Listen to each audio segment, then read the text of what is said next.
School trip part 2. तर आम्ही सकाळी 5 वाजता उठून रेडी वगैरे होऊन इथं बीचवरती जाण्यासाठी निघालो.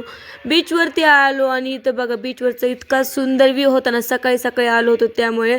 आणि इथं हे खेकडा होता, इतका भारी दिसत होता ना. आणि ते एक डॉगीश भैया भेटले आम्हाला. आम्हाला फोटोज काढून देत नव्हते, फोटोच्या मधीच येत होते. इथं पण हे सगळे नाचायला लागले. आम्ही पण खूप एन्जॉय केलं इथं. त्यानंतर पाण्यामध्ये गेलो आम्ही सगळे, खूप भारी मजा आली. परत आम्ही तिथून गेलो कारण की आम्हाला त्यानंतर जायचं होतं जंजिरा किल्ल्यावरती. मग आम्ही जंजिरा किल्ल्यावरती जायला निघालो. जंजिरा किल्ल्यावरती आपल्याला बोटने जायचं असतं, पण इतकी मजा येत होती ना, मग आम्ही सगळे बोटने जायला निघालो. मस्त सगळेजण बोटमध्ये बसले आणि इतकं भारी वाटत होतं, सगळीकडून पाणी. हे बघा आपला किल्ला किती सुंदर दिसतोय. मग आम्ही जंजिरा किल्ल्यावरती आलो. मग आम्ही पूर्ण किल्ला पाहत होतो. त्यानंतर पूर्ण किल्ला वगैरे पाहिला आणि इतका छान किल्ला आहे ना, पूर्ण पाण्याच्या मध्ये किल्ला आहे. तो खूप जास्त छान वाटत होतं. नंतरचे ब्लॉग बघायचे असतील तर चॅनलला सबस्क्राईब करायला विसरू नका. चला भेटू उद्याच्या ब्लॉगमध्ये. आजसाठी एवढंच. लाईक शेअर सबस्क्राईब करायला विसरू नका.